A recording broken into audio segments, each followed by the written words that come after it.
You might have clicked the video because you wanna start playing Dofus, or maybe because of the thumbnail that is suggesting that I'm gonna be negative about the game. But I want to tell people that will be new to the game or return to it, what you can expect from the game as it is, and after it will be ported to the Unity engine. This video, as my entire channel, is to guide people that are lost in the game, and don't worry, there is many of you like that. So I want to provide you basic knowledge about the game after 2.5 years of my experience. I want to also tell you where to seek information or help, especially if you're English speaking player that doesn't know French. Right away, I wanna redirect you to the video that I made almost a year ago, where some things that I mentioned there are going to be repeated in this video. And if you think that 1 hour is too long for the Dofus video, then don't worry, this video has also timestamps, so you can skip to the topics that interest you the most. And if you will have any questions in the future, then a part of the comment section below this video, make sure to join the Discord server called the International Pub. There is a lot of English speaking players and content creators, and one of them is Single Malt Dofus, that is the owner of this Discord, and he's making videos on YouTube and streaming on Twitch. I will leave the link to the Discord in the description, but if by any chance it doesn't work, you can go to any of his channels and just find it there. I definitely recommend it for anyone that is having troubles with the Dofus, and honestly, in my opinion, this is the best Discord server that ever since I'm playing the game has been created. So huge respect to the Single Malt Dofus and to the whole community that is part of it. So I'm Nevalon, this is Dofus Newbie channel, and we're gonna talk about some expectations that new players or returning are having right now regarding Unity. We are also going to talk about the problems that beginners are having with the game, and is it really their fault or something about the Dofus.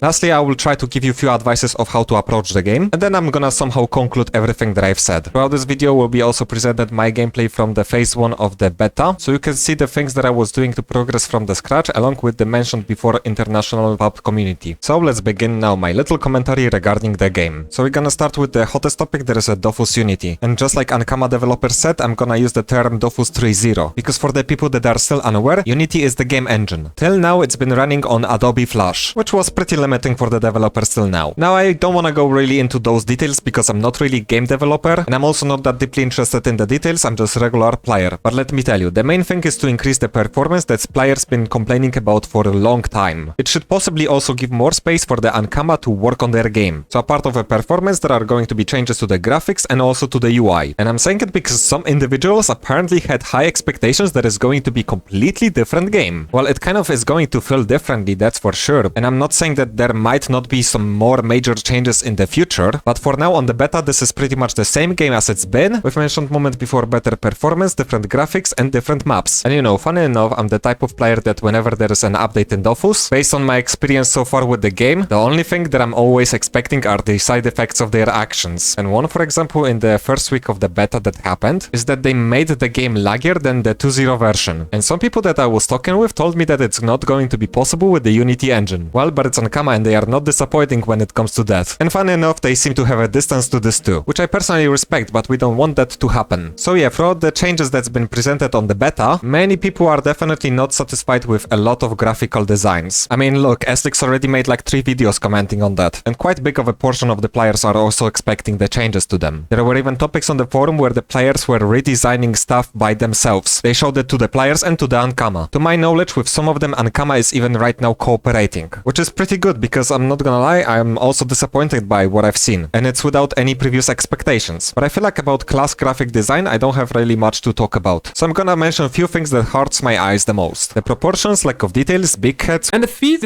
look at the feet, were already mentioned by the community. Stances in the fight is also something that I know that Ankama is working on, and what I would want them to change there is that their face expressions wouldn't change at all, especially to those really ugly, aggressive looks. It just feels unnecessarily and forcefully added to the characters. Class animations is something that I could talk a little bit positively, cause some of them are pretty good looking, but some feel downgraded and some doesn't have any animation. And the way that some of the characters are casting the spells feels pretty boring and repetitive, for example by raising their fist up and then going down. And some spells might be hard to recognize without reading the chat. When it comes to the UI, a part of it looking asymmetrical and ugly, some features seems to be missing, such as for example you can't change the pages in the spell bar, where okay, they gave the option to have 3 rows now, but it also means more screen space taken. And when it comes to the item bar, definitely PvPers will be upset because they will not be able to put more ensembles in there. Another thing is previewing ornaments in the titles that you don't have. Changing the ensemble for renaming and saving it is no longer possible. And in the phase 1 of the beta there wasn't a class mechanic icon in the spell tab. They brought it back, but it doesn't explain the class mechanics. But yes, I said that they brought it back, so that means that the other things that I mentioned might be back too. Overall, I think this is it that I wanted to talk about when it comes to upcoming changes to the Dofus 3.0. We're gonna see how the final version will look like when it will be released in the December. But even after they will release the 3.0, upcoming year I feel like it's going to be full of work for the Ankama. So I personally will be patient to experience the final changes. But also with the 3.0 update, we know that there are going to be 2 new servers. And here I want to take the moment to calm down excitement of the people that are waiting for them. What we know is that one server is going to be single account and another will be multi-account. And I want to say that they might not live long. You see, throughout the time that I'm playing, I experienced one of the server merges. I don't know how many exactly were merges overall in the game, but this is one that I'm gonna focus on. On the screen you can see all the servers that existed when I started playing the game. And 15 servers were turned into 6. And now suddenly we are going to have 2 new servers. I think you can get the idea that the community of the Dofus is pretty much lowering. And now there is this hype around the Dofus 3.0 and people want to start from scratch. But how many players will remain on the new servers for the longer period of the time? And I only see the one scenario that if there will be any players that will remain, then they are going to be French people. And players that already have a bunch of stuff on the main servers are going to go back there. For many it will be just temporary fresh experience. So since I'm talking to the English speaking players, I want you to be aware of what I just said before you choose where to play. I don't say that you shouldn't try them, but it just might not be long-term experience for you. And if you want to know which server got the most English speaking players in there, then it's going to be multi-account server Talkasha. Even though unfortunately majority of the community there is Spanish. And I'm not saying unfortunately because I have something towards the Spanish people, it's because unfortunately for the people that don't know Spanish. English players are the minority, and I know that multi-account server doesn't sound well for the people that want to play on the single account. But I'm going to tell you that it is possible to play solo account on the multi-account server. But I'm going to talk about this later in the video. Now let's talk about some common problems that new players are having with the game. And no guys, I'm not planning to talk about the bots. They are visible in many MMOs, except in Dofus it seems like they are an absolute plague. But there is a possibility that it might change soon. In fact, what I was told, there were happening recently massive ban waves for the bots, resulting in them rioting by lagging the maps. And I think the main goal was to upset the players that were experiencing these lags, and make players think that Ankama is not dealing with the bots at all. But yeah, there is still a lot of them ruining the economy. But let's get to the other things that I want to talk about more. And first problem I want to talk about is the English speaking community. That might be surprising that I view international community as the problem. But as I said not so long ago, English speaking players are the least that you're gonna see in the game. And so this is also a problem for the players to find information in English or the content creators. Especially that many beginners are lost when it comes to picking the direction in which you should play the game. And unfortunately for that there is not an easy solution. Because Ankama would have to simply advertise the game, and players would have to be interested in playing it. And I view Dofus as the game that can easily repulse the player. And it's because many players that I encountered, they first look at the game and they are finding it like really chill, that you're doing questing, dungeons, they find the turn-based combat interesting, they feel like an excitement of like thinking about creating builds for the PvM or PvP, or they imagine doing it all in the group. And I can relate to that because 2.5 years ago I had pretty much the same point of view. And already in the Airship being one of the first locations in the game along with the Incarnam, people are encountering the problems. So let's begin with the questing. Any sane player in Dofus will tell you that they are completely unclear. But there is also a second side of these players about which I'm gonna talk in a moment. So usually people expect that they are going to follow the quest up in the game, and they also expect that they are going to do a lot of stuff on their own. Now in Incarnam being small of an area, it's possible to do most of the quests. I'm saying most of them because for example there is this poster that player will not know that this is a quest. Now it's funny that at the end of the Kickroach dungeon there is this croquet that got the exclamation mark above it, but they cannot do something similar to the Incarnam poster. So you either need to click the button or the icon that shows you interactive objects, or by accident move the mouse and realize that you can interact with that, or you simply go to the achievement tab and you see the quest that you're missing, but it will not even tell you how to get it, so you need to Google it. And sure, some of the games have this moment once in a while that you need to Google for the stuff, but in case of Dofus it ends up being the only way to play the game. Questing is so traumatizing that people cannot imagine doing them without having wiki open, and apparently asking for some simple pinpoints is too demanding. In some quests it would be even good if they added arrows like in the tutorial, for example like in the quest Uprising Dump, especially in the moment where you need to stand behind the barrels in order to talk to the NPC. So basically many quests in the game needs more clarification. Let me tell you guys, in the future even if you will quest with a wiki, questing alone will be more and more difficult. So prepare for the moments where you will be stuck in the quest line and you will be asking for the help. One example that comes to my mind is alignment quest line. Now speaking about the other side of the players that would tell me that there is nothing wrong with the questing in Dofus, I'm gonna mention a few unique arguments and explain why I find them wrong. So one for example is people didn't have such resources like now, and they simply needed to figure out things on their own. Which, assuming that it was like that, because you know, I can't really relate to that, do you think that it should be still the case? If there wasn't any information on the websites, you think that players by figuring stuff out for hours wouldn't quit? It would be even more frustrating than it is now. But then if we have the websites with the information, why is it frustrating now? And it's because all of it is not in the game. Players just simply don't want to play with the browser. Though I think that some of the stuff will have to remain on the wikis. For example, tips for the dungeons or the quest fights. Another argument that I've heard is that players that complain about questing just want them to be easy, that they simply don't want them to be difficult. And some would express it in a way where going from one NPC to another should remain difficult. And yeah, I'm not making that up. Now look, whenever I think about the difficulty in questing, I think for example about the quest fights or the dungeons that you need to do for them. Could even consider dropping certain resources and then not figuring out which NPC you need to fucking go to next. Now without a doubt, there are some fights that are ridiculously difficult. Some even too difficult as for their level. Now maybe somewhere in the background at some point of the video or maybe even now is going to be presented Kanye Bandit's fight with the 8 people. And I just want to say that 2 times we died. On wiki they recommend level 100 and our characters were between 100 and 150 level. And this could possibly be an example that it was a little bit too difficult. But we eventually did it and that's what matters. But yeah, some of the fights maybe need a little bit polishing, but it's not something that I want to focus on and talk about. This is something that I personally can accept more than having troubles in going from point A to point B. And I definitely believe that there are actually people that want questing to be completely easy, but I definitely will not be standing with those people. Some things for sure could be easier, but for sure the most questing should be clearer for the player. Lastly, if I remember correctly, there is like around 800 quests in the game, and I had questions if I'm suddenly expecting Ankama to work on them all. And I'm gonna answer this way: I know that it will be long and difficult, but they need the clarification. They are repulsing the players from doing them. And not just the new players, but also people that are already on level 200. In the podcast with the single malt, they even mentioned that they know there is a problem. Some time ago, I noticed that there are players that are even working on the app that is supposed to help questing. And before I said that for Unity, Ankama is working with the players when it comes to graphical designs. So you may wonder why Ankama is not going to work with the players to improve the questing. And to what I think they said is that they couldn't pick the direction in which way they would be working together on it. And there is already a link to that application, and one of the creators of it is Majem, and he is even streaming in French, but he's also interacting with the English-speaking players. And even though the application seems to be right now only in French, he wants to translate it to English, and to what I know, he is searching for the people that could help in the translation. If you're curious about the application, then I'm gonna leave the link in the description. Link to it is also on the Discord that I mentioned at the start of the video. And also guys, I know that some of you enjoy questing and doesn't mind using wikis. Some PVMers doesn't mind even taking a long time with them, but many players care about the progression and they want to do it in the comfortable manner. I also can say that there are questlines that I enjoyed doing. And I also belong to that group of the players that got used to the fact that I need to use wikis. But questing needs to be improved not just for the comfort of the new players, but also for the endgame players. Because so far questing in Dofus gives similar feeling to reading school books that you don't want or you don't like to read. But questing is not the only thing that we need wikis for, but also the mechanics of the dungeons. They are also quite difficult to figure out on your own, and dungeons from level 100 and above are giving the signs of that. Or even boss called Gurlo the Terrible, there is in level 70 dungeon called Otomai's Arc. So from around that point I want to advise you that you check out the boss's mechanics before fighting them. Though now that I think about it, they also changed the mechanic of the Quaqua dungeon a bit, but there it's possible to pass the dungeon without knowing what's going on there. But still, I think that it would be pretty convenient if the game had tabs explaining possible boss mechanics, and the websites could be there for the tips of how to pass the dungeon or how to get the achievements, or even to visualize the spells. And speaking about the spells, can't we have them described in the bestiary? It could be useful for the players that would hit certain mobs for the first time, but also for the players that are doing dreams. You know, they could be described the same way as the resources in there. About the dungeons, I also want to share my personal point of view, because I feel like the endgame dungeons are more in the favor for the range compositions. Well, unless you play the wonders around the Ujnak. But if the players would decide to play their characters in melee, then some of them is ridiculously painful to go through. And there are dungeons like Battle or Wormlord that are more in favor for melee. But then to think about the bosses like Naileza, Talkasha, Cthulhu, or even boss called Protozoror that I still question its existence, that are quite awful for the melee characters. And I think that range classes will have easier time with the bosses that are not in their favor, comparing to melee characters doing the dungeons that I mentioned. And I think it does make sense that in some dungeons some characters are better than the others, but I think that players playing melee characters and builds are having more troubles completing the dungeons. But dungeons are usually supposed to be done in a group, right? So I think solution is simple, just find a group. Yeah, good luck with that. The easiest groups to find are those that are offering power leveling for Kamas. It's even harder if you need some complex dungeon in the endgame. Then there is not many people that will raise their hands and help you. I wonder why Ankama didn't create the tab where you just search for the group. You know, where you set up the level range, maybe the language, what class you are, what you need, so players could use it instead of the recruitment chat where people are sometimes not using it for the recruiting. And overall it's just spammy as hell, especially again if you only speak English. And I'm not saying that it's impossible to find the people to help you, but it's quite messy and difficult. Now there is also one thing that might be concerning for some players, and there is Kamas exchange button. So this is where players are buying origins to buy things from the game shop, and they also exchange them for the Kamas. And this might give the expression that game is pay to win. win. Now look, here I just want to say that in Dofus I don't feel like it's pay to win that much. And sure, on the current server it can shorten your progress of getting levels or gear, but most of the community of Dofus are veterans, so they already got a bunch of stuff anyways. So it wouldn't be even noticeable if somebody spent thousands on kamas. To the content there is in the game, they would just blend in with other players. And when the new servers will appear, then most likely this button will not be there. Okay, and this is going to be a little bit less serious, but don't you think that few things in the game that is Dofus are a little bit too erotic? And with this accent I think I'm done talking about the problematic things in Dofus. Now here's the question to you guys that are playing the game. If you are new or returning player, do you find something problematic that is worth mentioning? Or even if you're a veteran of Dofus, do you have something to say for these players? Whether to make them aware about something in the game, or you want to encourage them and give them advices? Let us know in the comments. Now with all the things that I've said, you might be wondering what the leveling process looks like. And here I want to give advices to the people that wants to start journey with the Dofus, especially those that would rather play with single account on the multi-account servers. But I will also mention a little bit of multi-account options that you don't need to follow. But before that, I want to bring up the experience from the phase 1 of the beta, of which gameplay from my experience you can see in the background. Basically, servers that we played on, we had to do everything from the scratch. And after reaching certain levels and achievements points, we were supposed to get cosmetic rewards on the live servers. And these were temporary servers that existed for a month. Now in the last week of them, Ankama made the rewards a little bit chaotic, but that's just a detail. Ideally, the highest reward was for reaching level 200 with 6,500 achievement points. And again, players only had 1 month to do it, on completely fresh servers without any professions or resources from the start. You may wonder how long it took for the first level 200 to appear. The answer is after over a week. And it's without much of a gear available. But to what I know, it was also a group of friends that was pushing for it. So they definitely were supporting each other. One of them even created a document describing the experience and also criticizing the game mechanics. It also comes with a suggestion of the changes. If you're curious about what he got to say, then I will leave the link to the document in the description. Now in my case, I spent 2.5 weeks on the beta. And within that time, I got level 150 and 3,500 achievement points. And I wasn't really hard pushing for this, it was really casual gameplay. But also by using the methods the guy mentioned in the document. It was pretty much a template for many experienced players. So now I'm gonna tell you about them in the right order. The first thing we did after creating character and doing the tutorial was leaving the Incarnam and going for the Peewees. In my case, we were farming them in the Sufokia. After we got our sets, we returned to Incarnam and we did all the quests there. Then in the Ashop, many of us started doing Silver Dofus questline. And along with that, we started doing dungeon questlines. And I totally suggest you getting them before you enter any of the dungeons. Throughout the grind, we also tried to get all the monster achievements that were available for us. We also were trying to get as many dungeon achievements as possible. So the dungeon questlines and the achievements didn't leave us for a long time. While in my road to level 150, it didn't leave me at all. And that's why it's already very beneficial. After finishing quests for the Silver Dofus, we also did Cowed Dofus and Dokoko questlines. And around level 80, we started doing treasure hunts, for which I have a guide on my channel, so you can check it out. Now for the treasure hunts, we were aiming to get as much wisdom as possible, because treasure hunt would give 2 lines of the experience. One would be fixed and another would be affected by the wisdom and the challenges. So we would also distribute all the points into wisdom and also wear the wisdom items. It is pretty good and brain-dead method to get the experience, but after multiple of them it gets really monotonous. And with that all, we already got to level 100. And around that time we also started farming mobs from the areas with the high anomaly bonuses. Whenever I would do it, I would put 200 points in the element and the rest of the points would be in the wisdom. Now all these things we did to speedrun with the levels. And we already had subscribed accounts. But many of you will want to subscribe with the kamas that you will not have too much. And also hoping to farm up the kamas for the next week of the subscription. While also you will be worrying if you will manage to get the gear. And things like achievements are pretty much a one-time use. While on the other characters on the same account you can get the kamas from the achievements, but resources except of Dofuses you can get one time per account. So this way stressing about the kamas might make the game less enjoyable. And it might make you question if it's worth leveling to 200. This feeling is for sure individual, but I still remember that I had this feeling. And I'm definitely not the only one. Let's go back to the free-to-play area. Apart of following the methods that I mentioned a moment ago, I got a few more things to advise you. Even if for now you're only planning to play single account, and if you have no friends to play together with, consider creating yourself duo partner. Personally for me as a single account player, it made significant difference in the endgame, because as you may know by now, it's very difficult to play Dofus alone. Having at least one partner that you can always rely on should bring you a lot of comfort in the gameplay. In the free-to-play area you can temporarily consider even more than that, and just create a team where you can grind up all the achievements and quests, and then pick 1 or 2 accounts that you will subscribe to and play with. And if it will convince you to play 2 accounts, then when it comes to picking your characters, first of all pick the character that interests you the most, and I most likely would suggest you that you have one character that is more around damage dealing and another that is more supportive. As a suggestion you can use my video of creating form and team, but instead of picking 4 characters you can pick just 2. This way you will know which classes have synergy. Your good partners in the game are also going to be sidekicks. You get them whenever you get 500 achievement points, 1000, 2000 and 3000. You will have to activate them in the quest up in the inventory when you reach that point. There's also very useful healing sidekick in the starter pack, but this one you can also find cheap in the equipment market, and they will be scaling along with your character level. They are especially good in the early game, but in the end game they will start falling. But till then they will be your great partners. But if you will decide to farm monsters with them, then keep in mind that you will get lower experience, so use them mostly for the dungeons and the quest fights. And also when you're free to play you can focus on leveling your professions, mainly gathering professions that are green. They can possibly generate passive income of kamas in the future. And if you wonder about other methods of how to get kamas, then at the start of the video I mentioned the other video from the year ago, and there you can find the methods for yourself as a single accounter. The only thing that I didn't mention in that video could be also souling the dungeon bosses, mainly those that people need for ochre or emerald dofus. Some players are just lazy to soul them on their own, so use it to your advantage. And any single account veterans, maybe you can give your tips for making kamas in the comments. And when as subscribed player you will finish questing mentioned before dofuses, then you can slowly approach questing dofuses such as emerald, crimson, turquoise, watchers. You can also start slowly doing alignment quests that will be necessary in the future for the ivory dofus. But don't expect that as a new player you will finish them quickly. When I was talking earlier in the video about the questing, then I mentioned that in the questing you will need quite a bit of a help. So I suggest you do them with the idea of getting XP and the kamas from them, and just being in the process of doing these questlines for the future. Now English players that are lost searching anything dofus related in the Google, on the screen right now should appear links or maybe names of the websites. And those that are saying that they can't find any content creator in English, here are some on the screen. And I definitely didn't show them all, but you can find them on the Discord. There's even a guy called Bamis that made 2-hour video where he started playing dofus from the scratch with his team. It's very hyped video around the community, even though on the speed times 2 I only watched like 15 minutes. But if you're a new player you may wanna watch this. I mentioned the video to pick the classes based on the synergy, and I said that you should pick the class that interests you the most. But is any class a good choice? And what builds or elements you should play on them? Okay, so right now on the screen should be image with the classes, and if you want to pick any classes from the first line then go for it, there's not much to comment about. Second line is also fine, just there's a little bit more complexity with them. Eka Flip after the recent revamp got a new mechanic with the cards, but here are image guides that one guy from the Discord recently made. Hyper Mage needs some understanding with the elemental combinations, but here is another image guide from the Discord that I keep talking about. Osamoda's mechanic is not so complex to understand, but endgame wise people view it as the worst PVM class, and it's mostly because of the summons that don't find much use there. But it doesn't mean that you cannot play it, go ahead and try it if you want. Shram is an easy character according to Ankama, and I agree with that as long as we're not talking about Shram traps, about which after this video I'm planning to make a trapline guide, so stay tuned with the channel. And also according to Ankama, Sadida is a hard class, but I don't think it's that difficult to understand it. Just get to know what the infected state is and what the spells are doing under this state. And for the Pandawa you only need to understand sober and drunk state and what the spells are doing under these states. Now I gave the Masquerader its own category, and I will admit guys, I never played Masquerader, especially in the early levels, so you can correct me on this one. But even though it's a great support in the team, as I look at the spell descriptions, early on they look more melee than Ujnak to me. Plus when we talk about some knowledge, then Masquerader requires understanding of the mask states. So pure solo I feel like he might not be as fun, but partnering with someone should fix the issue. And lastly, Zelor, Rogue and Iliotrop. These classes are really difficult, and usually nobody would recommend them for the beginners. But if you really want to play with them, then I suggest that you have duo or team. About Zelor I also want to mention that Ankama is planning changes to it, but so far any change they did to the classes was positive. So the only thing that may change from this video are suggested elements. Speaking about them, right now on the screen should be my suggestions. Now before hitting level 60 or 70 you can experiment with any element, especially that till then you can run in just PoE sets. At around level 60 you should pick your first build, next change can be at around level 110, and from that point you don't need to change much till level 200, but if you would want to try out different elements or builds, then I gave also suggestions between 150 to 180. And when it comes to builds, I made a video in which I'm explaining of how to search for them and how to learn to make them. And Viper Dofus channel made some videos with build ideas. Also about that image that I just showed, these are just in my opinion most comfortable options for each class. With some classes I don't have that much experience and I haven't seen people playing them much in PVM. So even if I don't show certain options doesn't mean that you can't try them. About that icon that I named any element, I mean any single element. And when it comes to combinations like strength plus any element, I mean that you can play strength with Agi, strength with int, strength with chance. The tank option I gave only to Panda, but I've seen players also playing Feka tank, Hyper Mage tank and even Iliotrop tank. So basically you don't need to limit yourself just to this image that I created. These are just options that in my opinion are most optimal. And now that I've said it all, it's time for some conclusion or just my view on the game. Let's start with what I mean with this censored word in my thumbnail. Is Dofus good or is it shit?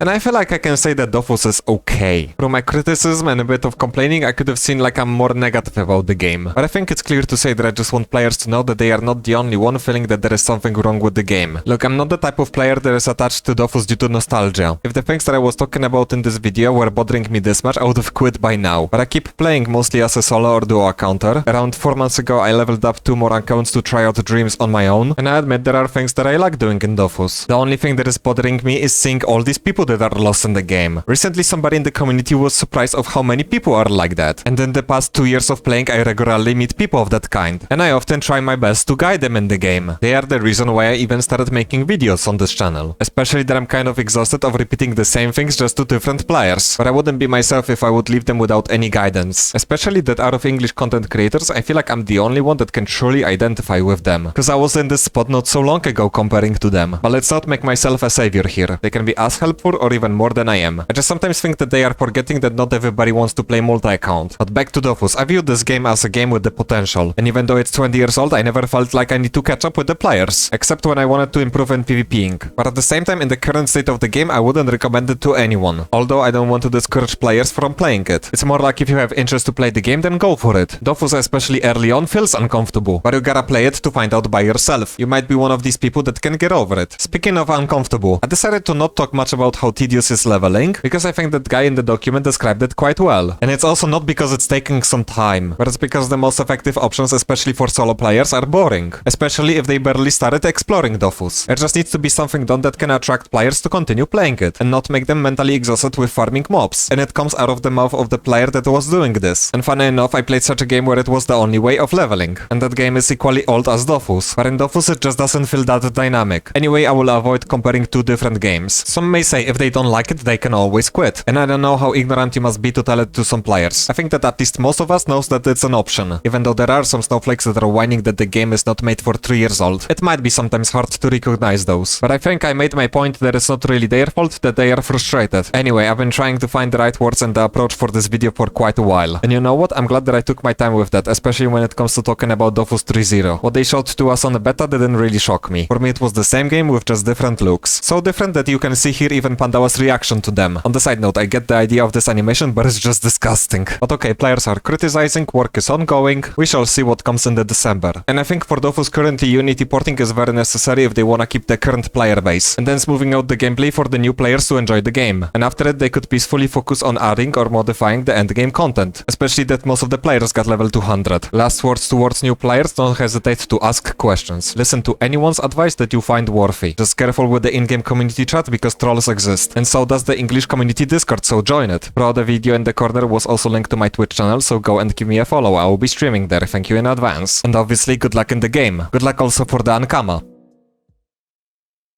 Don't fuck it up too much.